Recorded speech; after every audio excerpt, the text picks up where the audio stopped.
हम लोग आज गणित का मैथ्स 1 जो है गणित 1 उसका जो चैप्टर है सांख्यिकी स्टैटिस्टिक्स, तो चैप्टर में जो प्रश्न संग्रह 7.5 वो पढ़ने वाले हम लोग। तो बच्चों सबसे पहले मैं यहाँ पर जो एक पीडीएफ मैंने बनाया वो शेयर कर देता हूँ।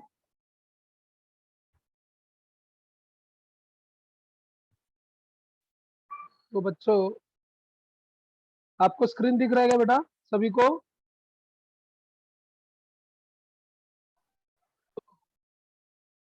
बच्चों आज हम लोग 9वीं कक्षा विषय गणित 1 घटक सांख्यिकी स्टैटिस्टिक्स प्रश्न संग्रह 7.5 इसका जो है सवाल हल करने वाले हैं। जैसे कि आज का जो टॉपिक है या प्रश्न है, प्रश्न क्रमांक 8 से लेकर के आगे हम लोग पढ़ने वाले हैं। तो इसके पहले हमने बच्चों इसके फॉर्मूले के बारे में पढ़ा है, जो सूत्र होते हैं। तो अब ये जो फॉर्मूला है कौन कौन सा माध्यिका, हाँ, इसके बाद हम लोग ने माध्य, ठीक है, माध्य हो गया, माध्यिका हो गई, ठीक है, बहुलक। तो अब ये कैसे ज्ञात करना है, इसके जो फॉर्मूला हमने पहले ही पढ़ चुके हैं, मैं रिपीट भी कर दूंगा। तो बच्चों अब सवाल में ही फॉर्मूला में रिवीजन कर दूंगा। जैसे कि अभी मैं एक फॉर्मूला बता देता हूँ आपको। माध्य का फॉर्मूला है सभी प्राप्तांकों का योगफल और बटे प्राप्तांकों की कुल संख्या। ठीक है, तो जो प्राप्तांक है समझ लीजिए ऐसे 10 प्राप्तांक है, ठीक है, 15, 25, 39, 40, 61 ऐसा। तो सबका टोटल करने का और उसको डिवाइड बाय 10 संख्या थी, तो यहाँ पे जो नीचे है, नीचे क्या आ जाएगा 10, जो दिख रहा है प्राप्तांकों की कुल संख्या क्या आ जाएगी 10। तो इस तरीके से माध्य ज्ञात करते हैं कि जो भी प्राप्तांक है वो सबका टोटल करना है, उसके बाद जितने रहेंगे, जब मतलब 5 है तो 5 से डिवाइड करना है, 10 है तो 10 से डिवाइड करना है। तो इस तरीके से हम लोग माध्य ज्ञात कर सकते हैं। ये तो हो गया सूत्र की बात। तो जब फॉर्मूला आएगा सवाल में तो हम लोग उस हिसाब से रिवीजन करेंगे, ठीक है। इसके बाद और फॉर्मूला जो हम लोग उपयोग करने वाले हैं, माध्यिका का फॉर्मूला है। माध्यिका में ऐसा है बच्चों कि अगर मान लो अगर तीन संख्या है, 2, 1, 6, है ना, तो उसमें माध्यिका जो बीच में आ रही है, अगर हम लोग उसको आरोही क्रम में या अवरोही क्रम में संयोजित किया। सबसे पहले मुझे बताओ बच्चों, आरोही क्रम और अवरोही क्रम में तो हमने पढ़ा ही है। आरोही क्रम यानी कि बढ़ता हुआ क्रम, जैसे अगर समझ लो 1, 2, 3, 4 ऐसा। अवरोही मतलब घटता हुआ क्रम, 10, 9, 8, 7, 6, 5, 4, 3, 2, 1। तो अगर कोई विषम संख्या है, जैसे 3 संख्या है, 2, 1, 6, तो बीच में जो रहेगा, अभी मैंने इसको आरोही क्रम में नहीं संयोजित किया है, मैं सिर्फ उदाहरण ले रहा हूँ। तो बीच वाली संख्या ही क्या होती है, उसकी माध्यिका होती है। लेकिन अगर मान लो बच्चों, अगर मान लो समझ लो कि 4 संख्याएं ए बी सी डी, चारों को आरोही क्रम में संयोजित किया है, तो यहाँ पे तो बीच में 2 चीज आ रहा है, बी और सी। तो अब माध्यिका निकालने के लिए हम लोग को बी और सी को जोड़ना है और फिर उसको डिवाइड करना है 2 से। तो ये सूत्र हमने पढ़ा है, मैं रिवीजन कर रहा था, ठीक है बच्चों। तो आ जाते हैं अब सीधा अपने प्रश्न के ऊपर, और उसी समय हम सूत्र का रिवीजन भी करेंगे, ठीक है। तो बच्चों यहाँ पर प्रश्न क्रमांक 8वां क्या है, 10 प्राप्तांक का आरोही क्रम में लिखे गए हैं। मतलब जो नंबर्स हैं, 10 नंबर्स, 10 नंबर, उनको आरोही क्रम। तो अभी मैंने आपको क्या बताया, आरोही क्रम मतलब बढ़ता हुआ क्रम, बराबर।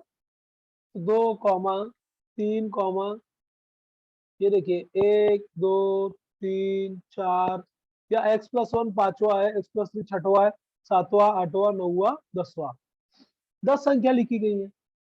अब यहाँ पर क्या पूछ रहे हैं कि इनकी माध्यिका 11 दी गई है। माध्यिका कितना दिया है? 11। और पूछ रहे हैं कि x equal to what, x का मान क्या है।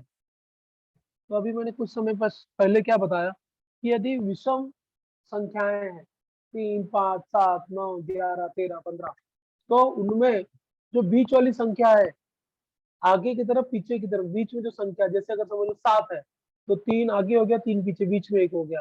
तो जो चौथे क्रमांक में संख्या है आरोही क्रम में संयोजित करने के बाद, वही उसकी माध्यिका है। बट यदि अगर सब सम है, समझ लो अगर 4 है, 6 है, तो अभी 6 है तो 1 2 3 4 5 6, तो 1 2 और 5 6, इसके बीच में क्या आता है? 3 4। तो यहाँ पे दो संख्या बीच में आ रही है, तो दोनों का एवरेज निकालना होता है, मतलब दोनों को जोड़ने के बाद डिवाइड बाय 2। लेकिन सबसे पहले उनको आरोही या अवरोही क्रम में संयोजित करना आवश्यक होता है। ठीक है बच्चों, तो आरोही क्रम में संयोजित करेंगे तो ही, या अवरोही क्रम में, तो ही हम माध्यिका ज्ञात कर सकते हैं। अब बच्चों आगे बढ़ते हैं। अब यहाँ पर संख्याएं 10 है, माध्यिका 11 है। ठीक है, तो अब हम लोग हल कैसे करेंगे? प्राप्तांकों की संख्या, प्राप्तांकों की संख्या कितनी है? 10। तो हमको मालूम है कि 10 क्या होता है? सम संख्या, बराबर। 10 is even number, 10 is even number. तो अब 10 कैसा कर रहा है बच्चों? काउंट, मैंने आपको पहले काउंट किया, काउंट करके बताया कि ये जो हो गया 1 2 तो 4 5 6 7 8 9 10, बराबर। इतना समझ में आया? अब प्राप्तांकों की संख्या 10 है, तो 10 मतलब सम संख्या है, बराबर। अब 10 संख्या सम हो गई, तो हमको मालूम है कि पांचवें क्रमांक पर 10 है, तो 5 और 6 ये बीच में आते हैं, है ना। जैसे 1 2 3 4 7 8 9 10, 1 2 3 4 7 8 9 10, तो ये 4 आगे 4 पीछे, बीच में आ गया 5 और 6, बीच में आ गया 5 और 6। तो अब बच्चों ये जो 5 और 6 नंबर पे जो संख्याएं हैं, उन्हीं का हमको क्या निकालना पड़ेगा? एवरेज। क्या निकालना पड़ेगा? एवरेज। तो एवरेज निकालना है, मतलब दोनों को जोड़ना है और दोनों को डिवाइड बाय 2 करना है। ठीक है, तो अब समझ में आया आपको कि मैंने पांचवें और छठवें क्रमांक पर आने वाली संख्या को क्यों लिया है? क्योंकि यह सम संख्या है 10, और 10 यदि सम है तो हमको जो बीच में संख्याएं लेना है वह संख्याएं 2 आएंगी, और यहाँ पर 10 है तो पांचवा और छठवा क्रमांक क्या है? बीच में आता है। ठीक है, तो ये समझ में आ गया आपको कि संख्याओं को आरोही या अवरोही क्रम में लिखने पर मध्य भाग में आने वाली संख्या को, ठीक है, तो हम लोग को औसत निकालना है, एवरेज। तो अगला जो स्टेप होगा बच्चों, हम लोग को क्या करना होगा? अगला स्टेप में हम लोग को, अगले स्टेप में पांचवें क्रमांक पर जो आने वाली संख्या क्या थी? x+1। ठीक है, पांचवें पे दिखाया मैंने आप, छठवें पे x+3। अब अपने को मालूम है कि माध्यिका निकालना हो तो क्या करना है? एवरेज निकालना है, औसत। अब बच्चों बताओ, जब औसत या एवरेज निकालते हैं तो हम लोग को दोनों को जोड़ना पड़ता है और डिवाइड बाय 2, बराबर। तो अब x+1 plus x+3 divide by 2, तो प्रश्नानुसार माध्यिका का मान दिया है 11। क्या दिया है? 11, है ना। तो अब हम लोग को क्या करना है बच्चों? यहाँ पर इसको हल करना है। किसको? ये जो दिया गया है समीकरण वो, तो ये समीकरण को हल करेंगे। तो अब मुझे बताओ, x और ये x दोनों मिला के 2x हो गया, 3 और 1 6, 1 मिला के 4 हो गया, बटे 2 बराबर 11। ठीक है, इतना समझ में आया? अब आगे बढ़ते हैं। अब आगे बढ़ते हुए जा रहे हैं हम लोग। यहाँ पर 2x, अब ये जो 2 है ये हर में है, नीचे है, इस साइड आएगा तो क्या हो जाएगा? यहाँ पर गुणा हो जाएगा, है ना। ये जो 2 दिख रहा है आपको, ये इस साइड आएगा तो क्या हो जाएगा? ये यहाँ पर यार आएगा तो ये गुणा हो जाएगा बराबर। तो 2x+4 बराबर 11 × 2। अब 11 दूनी क्या होता है बच्चों 22 बराबर। और जब ये 4 दाएं साइड जाएगा तो क्या हो जाएगा ऋण 4 बराबर। तो अब मुझे बताओ बच्चों कि जब 22 में से 4 गया तो कितना उत्तर आता है 18। ओके, अब 18 आ गया, 2x बराबर क्या आ गया 18।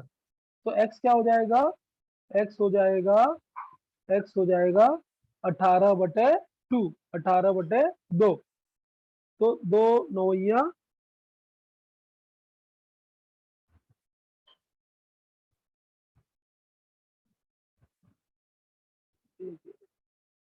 बच्चों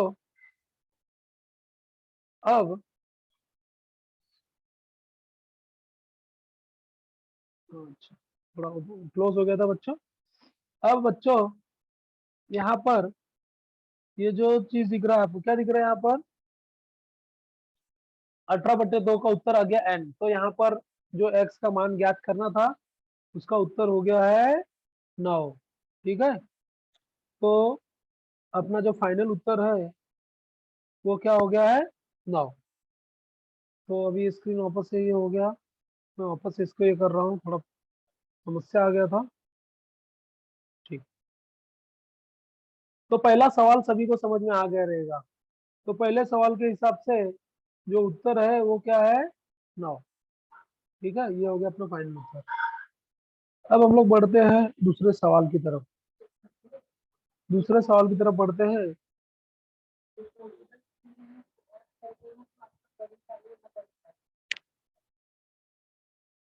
तो अब बच्चों दूसरा जो सवाल है सवाल नंबर 9। पहला सवाल तो उम्मीद कर रहा हूँ कि सबको समझ में आ गया रहेगा, इजी था, बहुत ही आसान है। अब दूसरा जो सवाल है वो क्या बोल रहा है कि 35 प्राप्तांक, प्राप्तांक कितने हैं 35 है, 1 2 3 4 ऐसे लेके 35 नंबर से उनका माध्य जो है वह क्या है, माध्य है 20। अब यहाँ पर हम लोग माध्य के बारे में देख रहे हैं, माध्य 20। और यहाँ पे कंडीशन क्या दिया है कि पहले 18 प्राप्तांकों का माध्य 15, पहले 18 प्राप्तांकों का माध्य 15 है बराबर।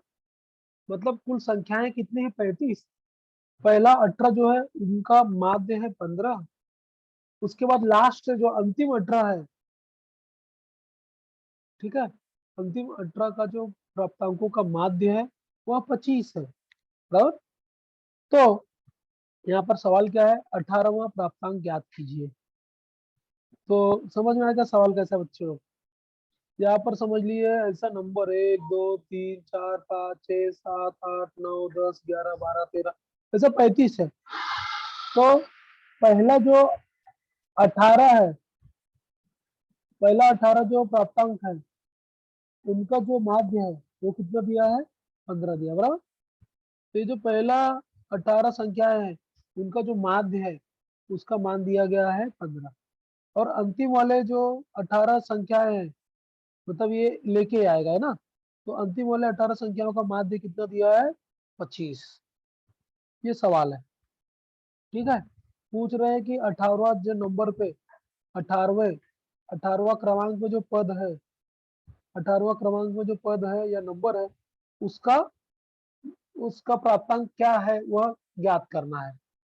ठीक है बच्चों, अब हम लोग को ये सूत्र याद रखना है। कौन सा सूत्र, माध्य जो होता है उसका सूत्र है सभी प्राप्तांकों का योगफल बटे प्राप्तांकों की कुल संख्या। जैसे उदाहरण के तौर पर अगर समझ लो प्राप्तांक 3 है, 3 6 और 9, मुझे निकालना है माध्य। तो माध्य क्या आएगा सभी प्राप्तांकों का योगफल, मतलब 3 धन 6 धन 9 बटे संख्या की है, कितनी संख्या है प्राप्तांक 3 है ना, 1 2 3, तो बटे आ जाएगा 3। तो उत्तर क्या हो जाएगा 9 6 15, 15 3 18, तो उत्तर आएगा 18/3 और आंसर आ जाएगा 5। तो यहाँ पर अगर ये उदाहरण लूंगा तो माध्य का मान होगा 5। ये आपको उदाहरण समझ में आया होगा ऐसा उम्मीद कर रहा हूँ, ठीक है। तो यह लिख करके रखना है माध्य का सूत्र। माध्य का सूत्र क्या है? सभी प्राप्तांकों का योगफल बटे प्राप्तांकों की कुल संख्या। तो अगर मुझे ये सूत्र को और मॉडिफाई करना हो बच्चों, तो मुझे बताओ, ये सूत्र को अगर मैं मॉडिफाई करूंगा तो मुझे बताओ, अगर यह प्राप्तांकों का योगफल ये जो दिख रहा है इसको यही रखेंगे तो नीचे वाला जो इस साइड आएगा ऊपर के साइड बाएं साइड में तो गुणा हो जाएगा ना। तो देखो प्राप्तांकों का योगफल का सूत्र क्या हो जाएगा? माध्य गुणे ये जो नीचे हर में था प्राप्तांकों की कुल संख्या वो गुणे में आ जाएगी। तो वही सूत्र को हम लोग ने मॉडिफाई कर दिया, नया सूत्र बन गया। तो हम लोग क्या कर रहे हैं, दाएं साइड का जो हर में था ये जो हर है जब बाएं साइड आएगा तो गुणे होके माध्य के साथ गुणा हो जाएगा। तो सूत्र है प्राप्तांकों का योगफल बराबर माध्य गुणे प्राप्तांकों की कुल संख्या। अब आपको इतना समझ में आ जाएगा बच्चों।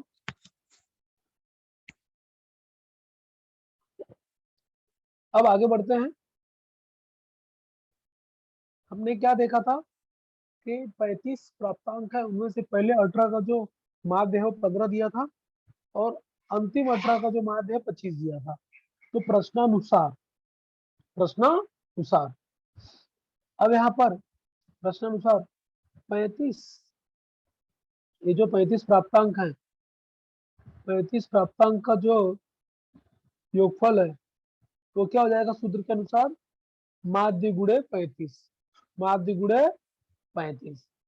अब मुझे बताओ माध्य गुणे 35 क्यों आया? क्योंकि अभी तो हमने सूत्र देखा ना, हमने क्या सूत्र देखा कि माध्य को गुणा करना है प्राप्तांकों की कुल संख्या तो आ जाता है प्राप्तांकों का योगफल। तो इसके वजह से ही 35 प्राप्तांक टोटल जो 35 नंबर थे उनका उनका जो 35 प्राप्तांकों का जो योगफल है वह सूत्र के अनुसार क्या हो जाएगा बच्चों? सूत्र के अनुसार हो जाएगा माध्य गुणे 35। तो प्रश्न में माध्य का मान कितना दिया है? यहाँ पर 20 स्टार्टिंग में, बराबर। पूरे जो 35 है उनका माध्य 20 है तो 20 गुणे 35 उत्तर आ गया 700। ओके। अब अब प्रश्न अनुसार क्या बोल रहे हैं कि पहले पहले 18 प्राप्तांकों का योगफल कितना है वो निकालना है, लेकिन माध्य दिया है कि पहला जो 18 प्राप्तांक है उनका माध्य 15 है। तो सूत्र के अनुसार क्या हो जाएगा? पहले 18 प्राप्तांकों का योगफल जो 18 नंबर से उनका टोटल सम योगफल क्या आएगा? माध्य गुणे प्राप्तांकों की संख्या। क्योंकि प्राप्तांक कितने थे? 18 थे, इसके लिए माध्य का मान 15 है तो 15 गुणे 18 उत्तर आ जाएगा 270। अब पुनः क्या बोल रहे हैं यहाँ पे प्रश्न में कि अंतिम जो लास्ट के 18 प्राप्तांक है उनका भी जो माध्य है 25 है। तो सूत्र के अनुसार और प्रश्न अनुसार क्या आएगा? अंतिम 18 प्राप्तांकों का योगफल, अंतिम 18 प्राप्तांकों का योगफल क्या हो जाएगा बच्चों? अंतिम 18 प्राप्तांकों का योगफल हो जाएगा माध्य गुणे, क्योंकि 18 संख्या है तो 18 तो 25 गुणे 18 आ जाएगा उत्तर 450। 450 इतना समझ में आया। अब हम लोग को 18वां ही नंबर लेना था कि 18वां प्राप्तांक क्या है। तो प्रश्न क्या दिया था? पहले 18 का जो प्राप्तांक का जो माध्य है वो 15 और अंतिम 18 जो प्राप्तांक है उनका माध्य कितना दिया? 25। तो अब मुझे बताओ 35 संख्या में पहला 18 और दूसरा जो अंतिम वाले 18, तो ये जो बीच में कॉमन कौन सा आ रहा है? कॉमन कौन सा आ रहा है? 18वां नंबर आ रहा है ना, क्योंकि यहाँ पे 17 है और यहाँ पे 17 है, बीच में 18वां नंबर कॉमन है। तो 18वां प्राप्तांक क्या आएगा? 18वां प्राप्तांक आएगा ये जो हम लोग ने अभी दोनों निकाला, पहले 18 प्राप्तांक का योगफल और अंतिम 18 प्राप्तांकों का योगफल, वो दोनों योगफल को जोड़ेंगे और जोड़ने के बाद हम लोग माइनस कर देंगे कि कुल जो 35 प्राप्तांक थे उनका योगफल। तो यहाँ पर क्या आ जाएगा बच्चों? यहाँ पर आ जाएगा, यहाँ पर आ जाएगा 270, क्योंकि पहले 18 प्राप्तांकों का योगफल था, 450 अंतिम 18 प्राप्तांकों का योगफल माइनस जो कुल 35 प्राप्तांक थे उनका योगफल। तो ये जब हल करेंगे तो उत्तर आ जाता है 720 माइनस 700। और जब 720 में से 700 माइनस करेंगे तो उत्तर आ जाएगा बच्चों 20। तो अब अपना जो उत्तर है इसका वह है 20। अब आपको इतना तो समझ में आ गया। बहुत आसान है बच्चों, थोड़ा सा थिंक करना है, सोचना है और सूत्र को याद रखना है। अब बच्चों हम लोग प्रश्न क्रमांक पहुंच जाते हैं, प्रश्न क्रमांक 10 पे। ठीक है, अब यहाँ पर प्रश्न क्रमांक 10 पे आ जाते हैं। तो प्रश्न क्रमांक 10 क्या बोल रहा है बच्चों कि 5 प्राप्तांकों का माध्य, 5 प्राप्तांकों का माध्य कितना है 50। यहाँ पर जो माध्य है 5 प्राप्तांक है, समझ लो 3 है, 5 है, 7 है, 9 है, 11 है। समझ लो उदाहरण के तौर पर ये 5 प्राप्तांक उदाहरण ले रहा हूँ, 3, 5, 7, 9, 11, ये 5 नंबर है। अब प्रश्न क्या बोल रहा है कि इन पांचों के प्राप्तांक का जो माध्य है वो 50 है। यहाँ पर क्या बोल रहा है कि माध्य जो है वह 50। अब अगला क्या बोल रहा है कि यदि उनमें से एक प्राप्तांक कम करने पर, इनमें से एक को किसी को कट कर दो, किसी को भी, तो बोल रहे हैं माध्य 45 हो जाता है। मतलब जब 4 प्राप्तांक लेंगे तो माध्य 45 हो जाता है। तो पूछ रहा है सवाल कि वह प्राप्तांक कितना होगा। यह सिंपल सवाल है बच्चों, समझ में आया बच्चों अभी आपको।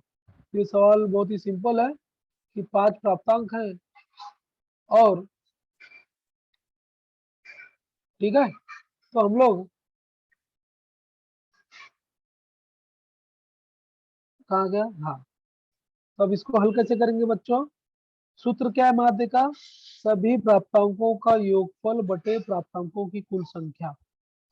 ये सूत्र मैंने पहले भी आपको बताया, सभी प्राप्तांकों का योगफल बटे प्राप्तांकों की कुल संख्या। ये सूत्र याद रहेगा सभी को।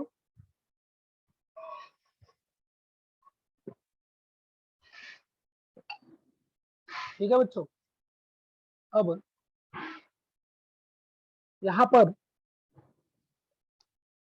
क्या बोल रहे हैं यहाँ पे कि सभी जो प्राप्तांक है तो नंबर से उनका योगफल करना है बटे उनकी कुल संख्या। जैसे अगर 3 नंबर है 10, 20, 30, तो कितनी संख्या हो गई, 1, 2, 3, 3 संख्या हो गई और उनका मान कितना है 10, 20, 30। तो माध्य निकालना तो क्या करना पड़ेगा, 10 धन 20 धन 30 बटे, क्योंकि 3 संख्याएं हैं तो 10 धन 20 धन 30 बटे 3। ये सूत्र ध्यान में रखना। अब बच्चों यहाँ पर तो ये सूत्र जो है कुछ समय पहले मैंने आपको बताया था कि नीचे का हर जब ऊपर की तरफ आएगा तो नया सूत्र हम लोग मॉडिफाई करके बना सकते हैं। और सूत्र का जो सूत्र है वो क्या है, सभी प्राप्तांकों का योगफल बराबर माध्य गुणे प्राप्तांकों की कुल संख्या। क्योंकि जो हर वाला है वो बाएं साइड में जाएगा तो वह बाएं साइड का जो भी चीज है, जो भी संख्या है या जो भी है उसको गुणा हो जाएगा। क्योंकि भाग बाएं साइड में आता है तो गुणा हो जाता है, और गुणा अगर दाएं साइड में आएगा तो भाग हो जाएगा। ये हम लोग को मालूम है, इतना समझा। तो प्रश्नानुसार प्रश्न बोल रहा है कि 5 प्राप्तांकों का जो माध्य है वो 50 बराबर। माध्य कितना दिया है 50, कब, जब प्राप्तांक रहेंगे 5। तो इस सूत्र के अनुसार, ये जो सूत्र हमने देखा अभी कि पांचों जो प्राप्तांक है उनका योगफल क्या आएगा। हम लोग ने माध्य का सूत्र देखा, माध्य का सूत्र क्या था कि जो कुल जो प्राप्तांकों का जो था, सभी प्राप्तांकों का योगफल है ना बटे प्राप्तांकों की कुल संख्या। ओके, अब बच्चों हम लोग यहाँ पे देख रहे हैं कि अगर प्राप्तांक लिए 5, माध्य प्रश्न अनुसार दिया है 50 बराबर। तो बच्चों अब मुझे बताओ कि 5 प्राप्तांकों का योगफल क्या होगा। योगफल होगा माध्य गुणे प्राप्तांकों की कुल संख्या। संख्या तो 5 थी क्योंकि 5 ही प्राप्तांकों का योगफल हम लोग देख, तो 50 गुणे 5 और उत्तर आ जाएगा 250। ये जो दिख रहा है आपको 250। ठीक है, इतना समझ में आया। अब बच्चों इतना समझ में आने के बाद अब थोड़ा आगे बढ़ते हैं हम लोग। ये समझ में आ गया आपको ये वाला स्टेप? तो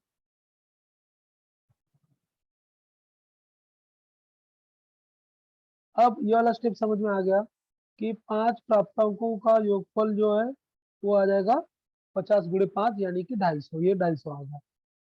अब पूछ रहे कि अगर समझ लो एक प्राप्तांक को हटा दिया गया यानी कि वो 5 का हो गया 4, जैसे कि मैंने आपको बताया था। तो 4 प्राप्तांकों का योगफल क्या होगा? सूत्र वही है, माध्य गुणे वो जो प्राप्तांक थे उनकी संख्या। अब आपको ये प्रश्न अनुसार माध्य दिया था कि अगर एक हटा दिया तो माध्य बन जाता है 45। तो प्रश्नानुसार एवं सूत्र का उपयोग करते हुए हम लोग 4 प्राप्तांकों का जो योगफल है वो निकाल सकते हैं। तो 45 × 4, उत्तर आ गया 180। तो 5 प्राप्तांकों का योगफल 250 और 4 प्राप्तांकों का योगफल 180। अब हम लोग को मालूम है कि एक को हटाया गया तो है ना, तो जो हटाया गया है या जो कम किया गया प्राप्तांक था पहले 5 थी, इनमें से एक को निकाल दिया, रिमूव किया गया है, हटा दिया गया है। तो वो प्राप्तांक कैसे ज्ञात होगा? हम लोग को 5 प्राप्तांकों का योगफल में से 4 प्राप्तांकों का योगफल माइनस करना है। मतलब ये 250 में से 180 माइनस करना है। ओके, तो अब 250 में से 180 माइनस किए तो उत्तर आ गया 70। तो ये जो 70 है यही अपना फाइनल आंसर है। समझ में आया बच्चों? अब अगला सवाल पढ़ते हैं बच्चों कि अगला सवाल क्या बोल रहा है। किसी कक्षा में 40 विद्यार्थी है। जैसे आपका ही क्लासरूम है, आपके क्लासरूम में आप लोग लड़के लड़की जो है वो टोटल मिला करके 40 है ना। कितना भी हो सकता है, मान लो उदाहरण के तौर कि 25 लड़कियां लड़के हो गए, 15 लड़कियां हो गई, या कुछ भी हो सकता है, 30 लड़कियां हैं 10 लड़के हो गए, है ना। ये तो कुछ भी हो सकता है। तो कक्षा में विद्यार्थियों की संख्या 40 यानी कि 40 दिया गया है। अब क्या पूछ रहा है कि इनमें 15 लड़के हैं। अब आपके क्लास में 40 बच्चे में 15 लड़के हैं, तो लड़कियां जो बची वो कितनी हो जाएंगी? ऑफकोर्स 25 हो जाएंगी। 40 में से 15 गया तो कितना आता है? 40 माइनस 15 गया तो कितना आता है? 25। तो बच्चों 25 हो गया, 40 में से 15 गया, है ना। बाद में देखते हैं। अब यहाँ पर क्या पूछ रहा है कि लड़कों द्वारा प्राप्त अंकों का जो माध्य है 33। जो बॉयज का जो मार्क्स है जो है उनका जो माध्य निकाला गया है वो उत्तर है 33। बराबर। और लड़कियों द्वारा प्राप्तांकों का माध्य 35 है। अब लड़की लोग ने जो मार्क्स स्कोर किया है, जो मार्क्स मिले हैं, उनको जो नंबर मिले हैं, उनका जो माध्य निकाला गया तो कितना आ रहा है? 35। तो 35 लड़कों का 33, लड़कियों का 35। अब बच्चों यहाँ पर क्या पूछा है? कक्षा के सभी विद्यार्थियों द्वारा प्राप्तांकों का माध्य ज्ञात कीजिए। मतलब जो 40 विद्यार्थी थे उन्होंने जो मार्क्स निकाले हैं, ऑब्टेन किए, जो उनको मार्क्स मिला है, नंबर मिला है, उन सभी मार्क्स का आपको निकालना है। तो अभी आपको सवाल तो समझ में आ गया बच्चों, है ना। अब हम लोग को सवाल समझ में आ गया, तो हम लोग को अब क्या करना है? आगे बढ़ना है। ठीक है, तो हल करने के लिए अब हल देखिए, ये बहुत ही आसान है ये वाला भी सवाल। ये सवाल क्या बोल रहा है? कुल विद्यार्थी है 40, लड़कों की संख्या 15 दिया था। तो जब लड़के हो गए 15 तो लड़कियां ऑफकोर्स 40 में से 15 गया 25 ना। क्योंकि लड़के और लड़की ही है ना वो क्लास में, तो मिला करके 40 होता है। अब बच्चों इतना तो ज्ञात हो गया कि बॉयज हो गए 15, गर्ल्स हो गई 25। टोटल जो है पट संख्या जो है क्लास का स्ट्रेंथ है 40 यानी कि 40। अब हम लोग ने जो सूत्र पढ़ा था बच्चों वो सूत्र हम लोग देखते हैं, और उसके हिसाब से सूत्र के हिसाब से हम लोग यहाँ पर आगे का हल करते हैं। बहुत आसान है। तो सूत्र के अनुसार लड़कों द्वारा प्राप्त अंकों का योगफल, हमने सूत्र पहले ही पढ़ा था कि माध्य में वो जो लड़कों की संख्या को गुणा करना है, माध्य में लड़कों की संख्या को गुणा करना है, माध्य में लड़कों की संख्या को गुणा करना है, ये सूत्र है। क्योंकि जो हर था वहां बाएं साइड में गया तो गुणा हो गया। तो अब तो अब बच्चों 33 लड़कों का माध्य है, लड़कों की संख्या है 15, तो 33 गुणे 15 करके देखना है ना। 33 गुणे 15, 15 तिया 45 की 5, हासिल लगा 4, 15 तिया 45 4 49, मतलब यह आ गया 495। 495 समझ में आया गुणा ये। ओके। अब बच्चों लड़कियों द्वारा प्राप्त अंकों का योगफल, जैसे लड़कों का आ गया वैसे अब लड़कियों का भी आएगा, है ना। तो पुनः वही सूत्र, रिपीट, माध्य, माध्य गुणे लड़कियों की संख्या। माध्य जो दिया था 35, प्रश्न में ही दिया है, और लड़की कितनी थी 25। तो 25 गुणे 35 करो, 25 पच्चे 125 की 5, हासिल लगा 12, 25 या 75, 12 87, हो गया 875। 25 गुणे 35 करेंगे तो 875 आता है। तो लड़कों द्वारा प्राप्त अंकों का योगफल था 495, लड़कियों द्वारा जो नंबर्स मिले उनका जो योगफल है 875। तो अगर लड़कों लड़की को जोड़ देंगे तो सभी विद्यार्थी आ गए। तो सभी विद्यार्थियों द्वारा प्राप्त प्राप्तांकों का जो योगफल हो जाएगा 495 प्लस 875, जोड़ लो, उत्तर आ जाएगा 1370, 1370, 1370, बराबर।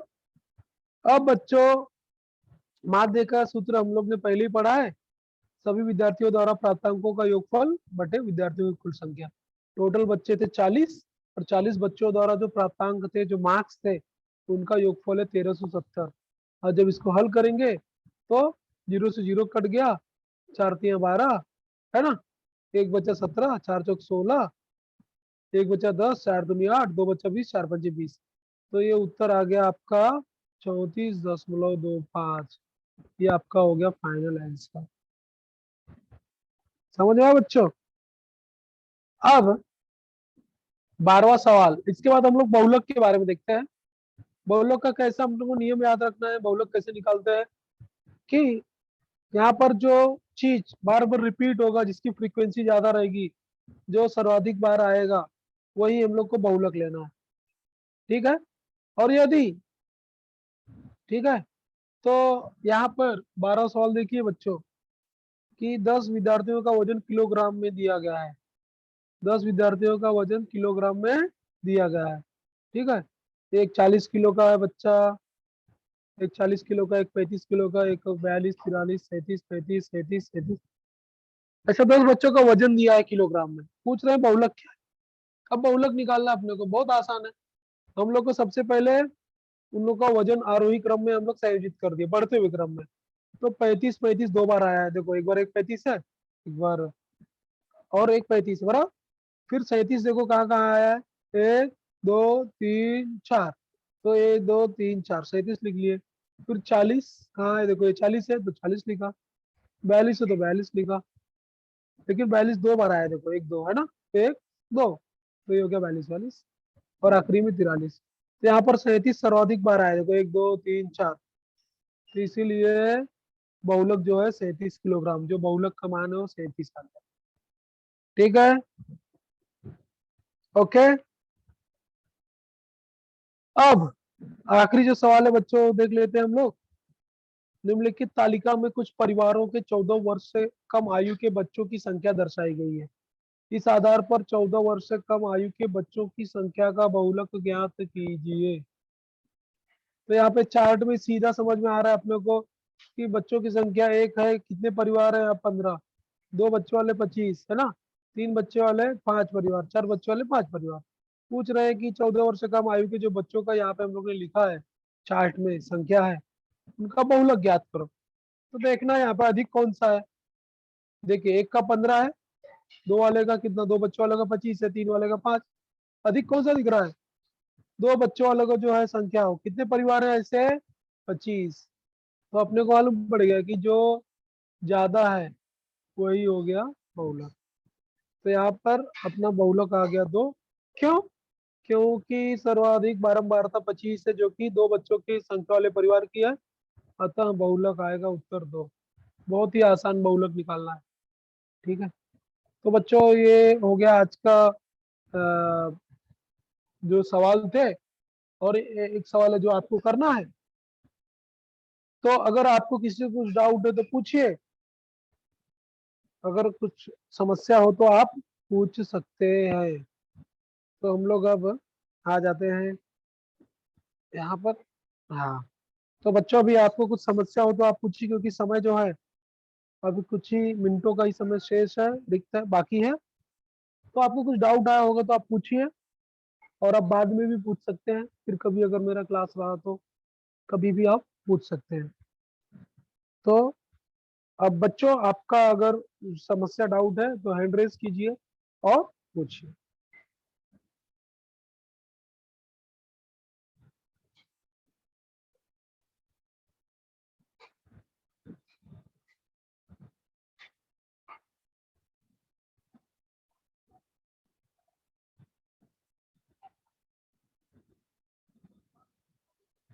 किसी का भी हैंड रेज नहीं है बच्चों, तो ऐसा लग रहा है कि मतलब सभी को सब समझ में आया है। किसी को ऐसा कोई है नहीं जिसको कुछ प्रॉब्लम हुई हो। बहुत आसान था। तो अब मैं यह मानकर चलता हूँ कि अभी जो मैंने आपको सब समझाया वो सभी बातें आपको समझ में आई। आप इन सब चीजों को फिर से पढ़ोगे, सवाल हल करोगे, और यदि आपको कोई समस्या आती है तो आप अगली बार जब भी मैं आऊँगा, क्लास रहेगा, तो आप उस क्लास में भी ये सब पूछ सकते हो, कोई भी समस्या जो भी हम लोग पढ़ रहे हैं। तो अभी भी कुछ समय शेष है बच्चों।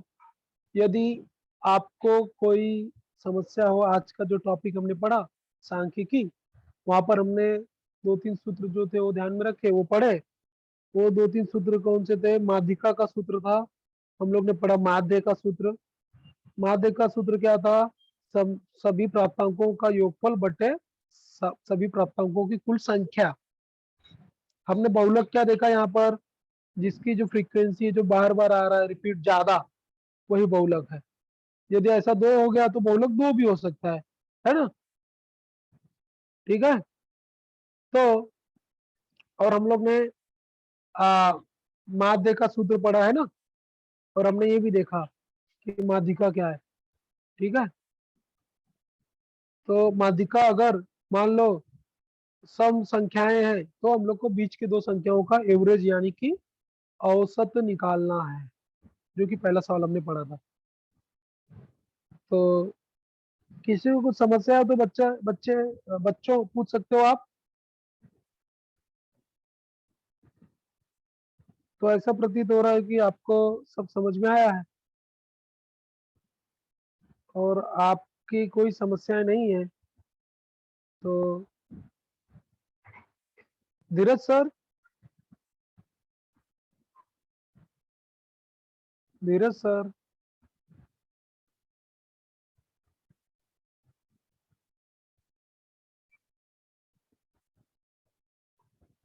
तो यहाँ पे हम लोग बच्चों स्टॉप करते हैं, क्योंकि आपका किसी का भी हैंड रेज या कुछ तो भी ऐसा दिख नहीं रहा है मुझे तो। धीरज सर, क्या आप मुझे सुन पा रहे हैं? धीरज सर,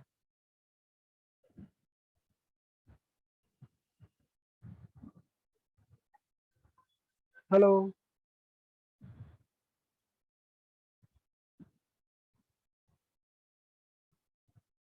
तो बच्चों उम्मीद कर रहा हूँ कि आपको आज का जो है सब समझ में आया होगा, है ना। अभी भी कुछ समय है, अगर आपको पूछना हो बच्चों तो बेझिझक अभी पूछिए, या जैसे कि मैंने आपको कुछ समय पहले बताया कि आप बाद में भी अगर आप पढ़ाई करते हो और आपको समस्या आती है या किसी सवाल को लेकर के आपको डाउट है तो आप उस समय भी पूछ सकते हैं।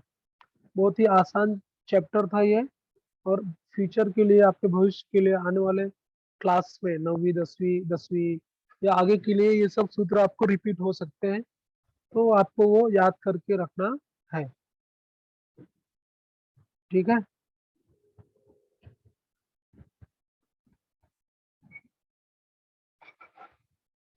धीरज सर।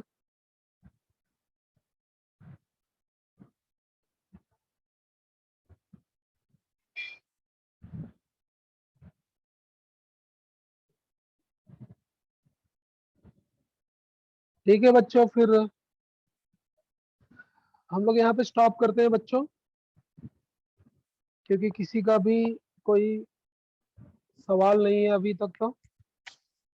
तो ये मैं समझ रहा हूँ कि आपको आसानी से समझ में आया होगा, आप वो समझ में आ गया होगा। तो यहाँ पे अब ये जो आज का क्लास है यहाँ पर हम लोग समाप्ति करते हैं, और फिर मिलेंगे जब अगली बार कभी क्लास होगा, तो जो टॉपिक रहेगा उसके बारे में हम लोग चर्चा करेंगे।